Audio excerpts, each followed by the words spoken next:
I mean, yes. They keep trying, posturing, and into the round we go, and into the push, and into the bloodshed go EG. There's nothing they could do about that.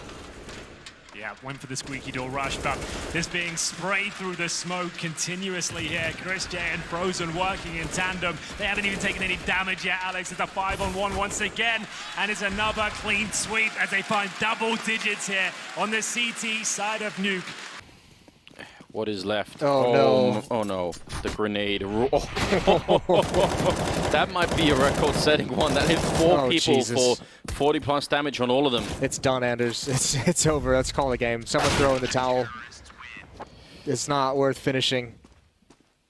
That's a little bit rough. 12-0. Magisk now behind the smoke, peering up towards top mid. He's going to find the entry. He's going to find the follow-up. NIP just simply cannot trade him. He is such a rock. After all those timeouts, they still invested heavily. And it's completely backfired in the first 15 seconds. Xyp9x 137 ADR can add even more to that tally. Rez sent out the round, and Dennis, last Swede standing. Not for much longer. Yeah, not for long at all. Device shuts that down. Nobody falls for Astralis. But it's Tech9 armor for this round, it seems, mostly at least for the Na'Vi side. And we're talking about some of that aggression, whether Luminosity are going to get out there and take the fight. Burr! Full blind. Zeus can't catch a break. Takes a bullet to the face, coming around the corner. It worked out perfectly for Zeus, apart from getting died, basically. Fur finds the second kill onto Flamey as well. And we were wondering before going into this match whether Luminosity were going to be, particularly aggressive on their CT side, whether they were going to get in Navi's face. They're doing just that, charging up to top mid when potentially there could be Tech9s waiting for you. That takes some bravery. Some sick plays by Fur, though, getting those opening kills. Those taps coming up the stairs. So nice with a gun that's not known for that, but this is a big investment now for Na'Vi that doesn't look like it's going to pan out. They haven't gotten any kills yet. They're not going to be forcing any rebuys in this if they can't find him. And Fur, with a third, he's just building up bonus money on this, and he's going to get a fourth as well. He's so rich. And the objective here, probably get up towards short, try and get that bomb planted. You need one kill to do that. And that can happen even with Glocks, but dupreeh doing everything he can here towards middle to deny any sort of access. Spectacular shot from an M4, obviously not going up against head armor. Achievable. Get those headshots cleanly and quickly, even with that weapon in. Point in case he finds another onto Rain. Damage done by Glaive before that. No push out toward Catwalk, so they are just going to hold together and make sure they don't lose any guns. SMG can afford to be a little more aggressive. Glaive does exactly that to take down Nico, and that now gives the M4s more confidence to pick at range because any threat of a reload strike, in other words, someone pushing through when they had to reload, is gone. Although Brokey will get a little bit closer. He's the last alive, bomb in his hand. Xyp9x not quite fast enough to catch him on the flank. Good luck, Brokey. Yeah, I don't think you're getting any plant. Magisk was certainly aware of that possibility. To smoke towards mid. This time, hopefully, it's enough to stop Oscar, but who knows? Chris J's got the second AWP over on B, and he opens up nicely. Edwards down. It doesn't take the wind out of Na'Vi's sails. They're going to keep pushing forward, but LoL's going to be here, the second line of defense, and that is filthy. That is disgusting. He's got to be very cautious.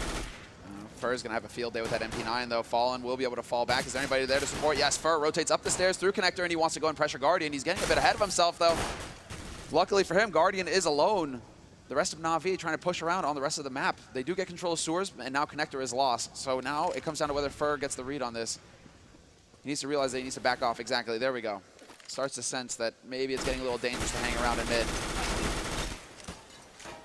Some mad spray coming out with the MP9, long range. Not really how it's supposed to be used, but the fact that they don't have armor means it's still a very good purchase here.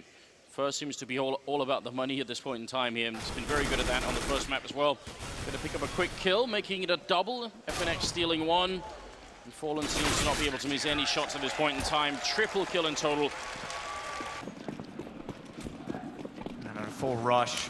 Just throwing caution to the wind at this point. They've just got to try and catch them off somehow. Surely the Device again. He's ready for it. He certainly is. Device nearly getting the ace. I thought he would get the fifth. Glaive beats him to it. Same result, though. It's another round for Astralis.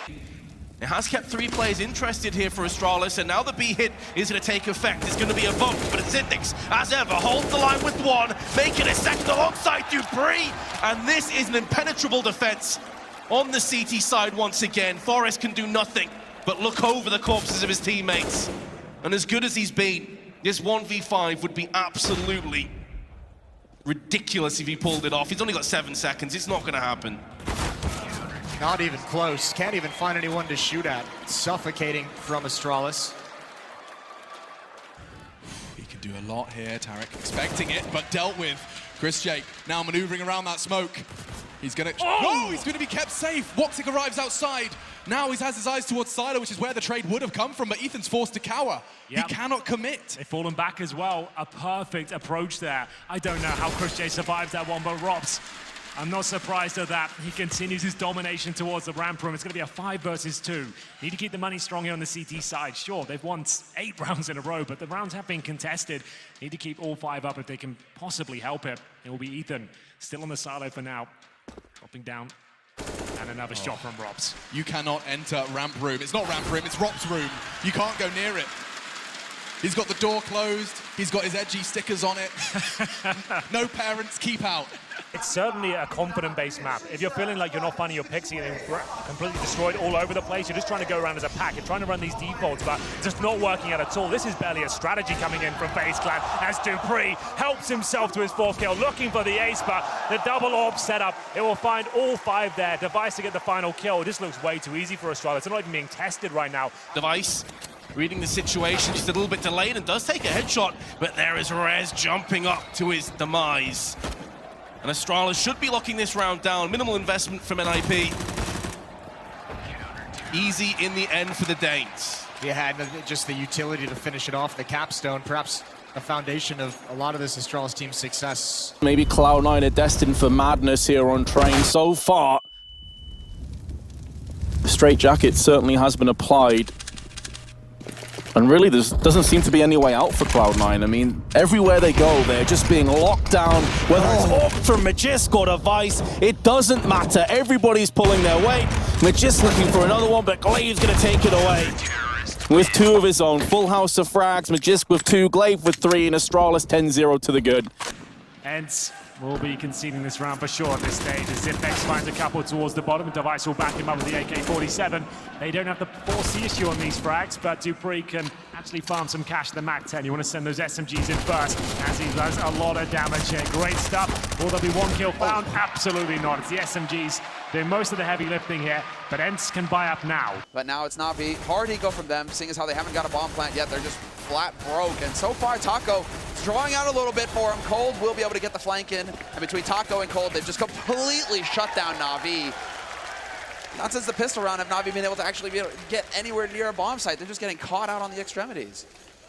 Let's use watching underpass here. That's it's Chris That's J. just what Death from above. Seas goes down. He's going to molly out. The other's going to isolate Edward, and this is a battering. Jesus Christ. I mean, I'm not allowed to have CS on TV in Germany, and now I know why. That's not okay. That's not okay at all. Rups finds Flamey, a very quick double tap over towards the T-ramp, and he is no more. He barely took a breath of the air here on Mirage and was put to bed. Now his is going to make a bit of a late flank here, and Guardian is lucky to be up on T-ramp. He's dropping the bomb, though, and this is devastating. He's going to hear that as well. Dennis knows what's happening. See you later, Guardian. And, oh, last man alive, simple. Wonder where he is. No worries, boys. We'll go and find that one out quickly. Shall I save the weapon, guys? No? Okay. What is going on at the moment?